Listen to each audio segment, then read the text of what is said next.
Assalamualaikum dan salam sejahtera. Bersiaran terus dari studio HD Kuching, Berita Pagi Sarawak hari ini edisi Jumaat 15 Mei bersama saya Muhammad Azizi Rahim. Kita mulakan Berita Pagi Sarawak dengan perkembangan ini. Sarawak mempunyai Ordinan Pelembungan Minyak OMO 1958 berdasarkan Undang-Undang Negeri serta Keputusan Mahkamah dalam urusan minyak dan gas serta cukai jualan terhadap produk petroleum. Ketua Menteri Datuk Patinggi Abang Johari Tun Openg menjelaskan setiap yang dibincangkan antara Kerajaan Negeri dan Petroleum Nasional Berhad Petronas adalah satu perbincangan dan bukannya perjanjian. That is not agreement. That is not agreement. There is a committee co-chaired by Fadila and Minister of Finance. There will be representative from Sarawak and also the interested party. And then they negotiate. So we not surrender our right now? No. We got the right. Market set the right. That's why they went to court. Jelas beliau, terdapat perjanjian baharu sedang dibincangkan, namun keputusan daripada perundingan tersebut perlu diluluskan Dewan Undangan Negeri. Beliau berkata demikian kepada pemberita selepas Majlis Penyerahan Sumbangsih Raya Gawai 2020 kepada petugas Barisan Hadapan COVID-19 di Wisma Bapa Malaysia di Kuching. Dalam perkembangan lain, Datuk Patinggi Abang Johari berterima kasih kepada para petugas Barisan Hadapan dalam menghadapi cabaran memerangi COVID-19. Beliau juga menyeru penduduk di negeri ini supaya terus berjaga-jaga dan mengambil langkah keselamatan dan kesihatan yang sepatutnya meskipun statistik kes positif menunjukkan pengurangan. Sejumlah 10,500 kotak sumbangan kuih muih akan diagihkan kepada petugas daripada 23 agensi Barisan Hadapan, antaranya Jabatan Kebajikan Masyarakat, Polis Diraja Malaysia, Angkatan Pertahanan Awam, Jabatan Imigresen Malaysia dan Jabatan Kastam Diraja Malaysia. Beberapa garis panduan dan prosedur operasi standard SOP bersempena sambutan perayaan Hari Raya Aidilfitri dan Hari Gawai telah ditetapkan oleh Jawatan Kuasa Pengurusan Bencana Negeri JPBN Sarawak semalam. Pengerusinya Dato' Amar Douglas Uga Embas menjelaskan perayaan Aidilfitri hanya dibenarkan diraih pada hari pertama sahaja dengan kapasiti kehadiran seramai 20 orang, iaitu ahli keluarga dan jiran terdekat sahaja. 127. Dato' Amar Douglas turut mendedahkan terdapat beberapa aktiviti tidak dibenarkan semasa perayaan, iaitu perjalanan balik kampung yang melibatkan antara daerah. Selain itu, aktiviti kunjung-mengunjung ke rumah saudara mara atau sahabat handai juga tidak dibenarkan.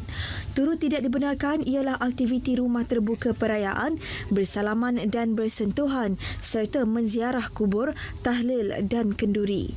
Justeru beliau menasihatkan orang ramai untuk mematuhi garis panduan yang telah ditetapkan dalam usaha bersama-sama memutuskan rantaian COVID-19.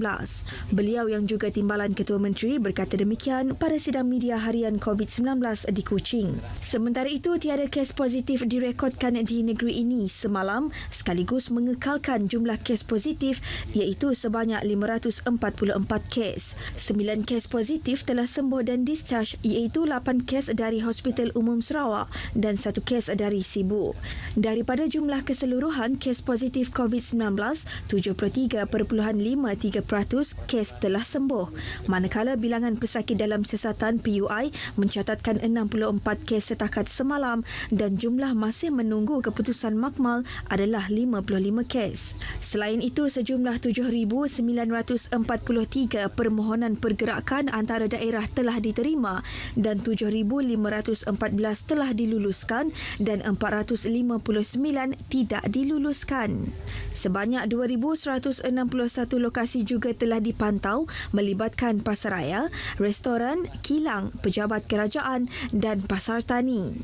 Dalam pada itu, setakat semalam Kerajaan Negeri telah menyelaraskan 4,312 penuntut dari Semenanjung, Sabah dan Labuan selain penyelarasan 1,195 penuntut tempatan dalam Sarawak untuk balik ke kampung halaman. 209. Dalam sidang media sama, Menteri Perumahan dan Kerajaan Tempatan Negeri Datuk Seri Dr. Sim Kui Hian memaklumkan Kerajaan Negeri telah mewartakan Ordinan Perlindungan Kesihatan Awam berkod kuasa semalam hingga 9 Jun ini bagi membendung penularan jangkitan COVID-19. Otonomi Datuk Seri Dr. Sim berkata setelah berjaya meratakan lengkungan semasa gelombang pertama wabak COVID-19, namun gelombang seterusnya amat membimbangkan ekoran dengan pembukaan semula sektor perniagaan secara beransur-ansur dan kepulangan penuntut institusi tinggi Sarawak yang belajar di luar negeri. Justeru katanya kerajaan negeri perlu memperkenalkan beberapa langkah tambahan kerana Sarawak mempunyai autonomi kerajaan tempatan berbeza dengan negeri lain kerana mereka tidak mempunyai ordinan sendiri. Datuk Dr. Sim berkata sejumlah aduan diterima mengenai individu yang telah dikenakan perintah kuarantin di rumah dan diwajibkan memakai gelang tangan khas didapati tetap keluar dari rumah mereka. Oleh itu, di bawah ordinan yang diwartakan adalah menjadi satu kesalahan bagi mana-mana individu yang memakai gelang tangan khas itu keluar dari rumah mereka. Pemantauan dan pemeriksaan ke atas premis-premis perniagaan di negeri ini termasuk di Limbang akan terus dipertingkat sepanjang tempoh pelaksanaan Perintah Kawalan Pergerakan Bersyarat. Tegas Timbalan Ketua Menteri Datuk Amar Awang Tengah Ali Hassan, ini bagi memastikan harga barangan yang dijual kepada pembeli adalah berpatutan. Datuk Amar Awang Tengah mendedahkan sepanjang tempoh PKP ini, sebanyak 2 kes rampasan bernilai RM567 telah direkodkan di Limbang dengan jumlah kompaun RM2,000. KPDN HCP Limbang tidak akan berkompromi dengan mana-mana peniaga yang mengambil kesempatan dalam tempoh pelaksanaan PKP ini dan akan menyiasat semua aduan pengguna yang dikemukakan kepada pihak kementerian. Dalam perkara itu, beliau mengingatkan peniaga supaya sentiasa memastikan prosedur operasi standard semasa beroperasi sentiasa dipatuhi. Datuk Amar Awang Tengah berkata demikian kepada pemberita semasa melakukan tinjauan ke gudang-gudang pemborong simen dan barangan keperluan asas di Limbang. Beliau yang berpuas hati dengan pelaksanaan operasi bekalan barangan asas ini juga memberitahu bahawa bekalan keperluan asas adalah mencukupi untuk musim perayaan ini. Golongan peniaga di negeri ini disaran supaya terus patuh terhadap pelaksanaan Perintah Kawalan Pergerakan Bersyarat PKPB sepanjang pengoperasian perniagaan masing-masing. Menurut Ketua Polis Daerah Miri ACP Ling Ming Siah, peratusan pematuhan peniaga setakat ini mencatatkan 70%.